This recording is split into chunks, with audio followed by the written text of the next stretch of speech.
So ఇప్పుడు ప్రధాని మోడీయే AP రాష్ట్రానికి పర్యటించడానికి వస్తున్నారు. అదే విధంగా ఆయన ఒక కొత్త ఇండస్ట్రీని ఏదో స్టార్ట్ చేయాలనుకుంటున్నారు. శంకుస్థాపనకు ఆయనతో వస్తున్నారంట. మరి ఆ శంకుస్థాపన చేసిన తర్వాత దాని వల్ల ఎంతో మందికి ఉపాధి కలుగుతుంది అంటున్నారు.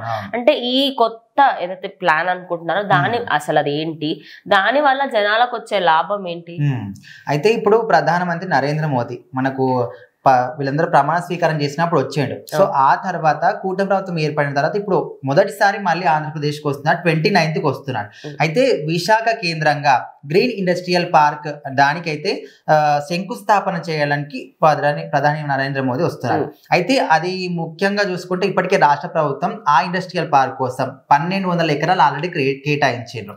అయితే దీని వల్ల ఏం ఉపయోగం అంటే ఫ్యూచర్ లో ఇప్పటికే ఆల్మోస్ట్ ఒక 3-4 months ఆల్రెడీ అయిపోయింది ప్రభుత్వం వచ్చి. అయితే ఏవైతే ఇప్పుడు 4 సంవత్సరాలు ఉన్నాయో ఫ్యూచర్ లో, సో ఇదంతా కూడా అంతా కంప్లీట్ అయిపోయిన తర్వాత ఫ్యూచర్ లో దాదాపుగా 48,000 మందికి అందులో ఉపాధి వచ్చే అవకాశం ఉందని ఆల్రెడీ ఎస్టిమేట్ చేశారు ప్రభుత్వం.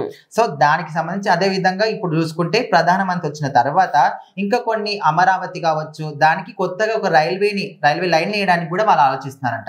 సో దాన్ని కూడా ప్రారంభోత్సవం కావచ్చు, లేకపోతే శంకుస్థాపన దాన్ని కూడా ప్రధాని చేత చేయించాలని మనకు చంద్రబాబు కూడా ఒక ఆలోచన ఉన్నాడంట. సో ఇప్పటికీ కేంద్ర ప్రభుత్వంతో పోలవరంతో అదే విధంగా అమరావతి. సో ఇప్పుడు ఏదైతే మనకు రీసెంట్ గానే బడ్జెట్ కూడా కేటాయించారు. సో దానికి సంబంధించి బడ్జెట్ కావచ్చు, కేంద్రం నుంచి మాట్లాడే విధానం కావచ్చు.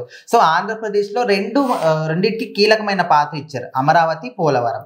సో ఆ రెండు గురించి ఆల్రెడీ మాట్లాడి, సో దాదాపుగా మీకు టైం ఉంటే దానికి సంబంధించి కూడా ఏదైనా ప్రారంభోత్సవం కావచ్చు, లేకపోతే శంకుస్థాపన లాంటి ఏదైనా ప్రధాని చేత చేయించాలని అనుకుంటున్నారంట. ఎందుకంటే మళ్ళీ రావడానికి కుదరదు కదా. సో ఇప్పుడు వచ్చినప్పుడు ఇవన్నీ కూడా చేయించాలని ఒక ఆలోచనతో చంద్రబాబు ఉన్నట్టు తెలుస్తుంది. అండ్ అదే విధంగా ఏపీ రాష్ట్రంలో ఎలాంటి మార్పులు చేర్పులు జరుగుతున్నాయి, అసలు ఎలాంటి పనులు స్టార్ట్ చేస్తున్నారు ఏంటి? ఎందుకంటే 3-4 months అయిపోయింది కాబట్టి వీటిలలో ఇన్ని రోజులు మీరు ఏమేం చేశారు, ఇంకా ఫ్యూచర్ లో ఏమేం చేయబోతున్నారని అదే విధంగా డిప్యూటీ సీఎం కి మరియు సీఎం ఇద్దరికి కూడా ఆయన అడగబోతున్నారనే వార్తలు కూడా వినిపిస్తున్నాయి. నిజమేనా?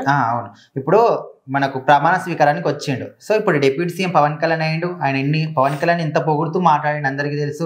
చంద్రబాబు కూడా చాలా రోజుల తర్వాత సీఎం అయ్యాడు మళ్ళీ. సో వీళ్ళ ప్రభుత్వ హయాంలో, ఇప్పుడు ఆల్రెడీ గత ప్రభుత్వ హయాంలో రాష్ట్రం ఎంత ఘోరమైన పరిస్థితి చూసిందో అందరికీ తెలుసు. సో ఇప్పుడు వీళ్ళు వచ్చి దాదాపు ఒక 4 నెలలు ఆల్రెడీ అయిపోయింది, 5వ నెలలు కావచ్చు. అయితే ఈ సమయంలో ఎలాంటి అభివృద్ధి జరిగింది?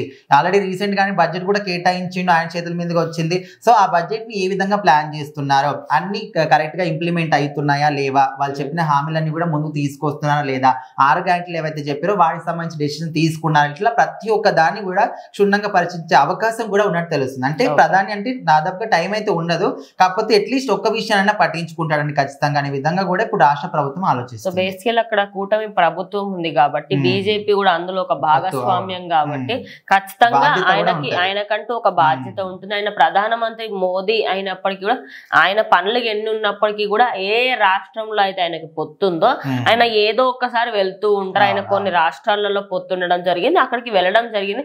ఏపీకి ఇన్ని రోజులు రాలేకపోయారు బికాస్ ఆఫ్ మిగతా పనుల వల్ల. అందుకోసం అని చెప్పి ఇప్పుడు ఏపీకి వచ్చి చూస్తున్నారు అన్నట్టుగా కూడా తెలుస్తుంది. సో ఈ శంకుస్థాపన ఆయన చెప్పినట్టు 48,000 వరకు అయితే మనకి ఉద్యోగాలు వస్తాయి అంటే ఖచ్చితంగా ఇది బిగ్గెస్ట్ అని చెప్పొచ్చు. ఎందుకంటే ఒక ఇండస్ట్రియల్ పార్క్ తోని అన్నిగానం ఉద్యోగాలు వస్తున్నాయి అంటే దీనికంటే ఇంకా పెద్ద విషయం ఏమీ ఉండదు. ఖచ్చితంగా ఇది తొందరలోనే స్టార్ట్ అవ్వాలి.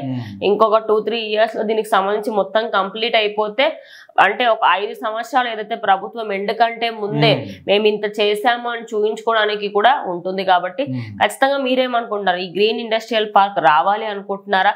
మరి దానికి సంబంధించి ఉపాధి గురించి అదే విధంగా మీ అభిప్రాయం ఏంటో కామెంట్ చేయండి. సో ఇది మాత్రం ఖచ్చితంగా గ్రీన్ ఇండస్ట్రియల్ పార్క్ వచ్చింది అనుకో, ఇప్పుడు కూటమి ప్రభుత్వానికి అయితే ఇది ఒక పెద్ద మైలురాయి అని చెప్పుకోవచ్చు.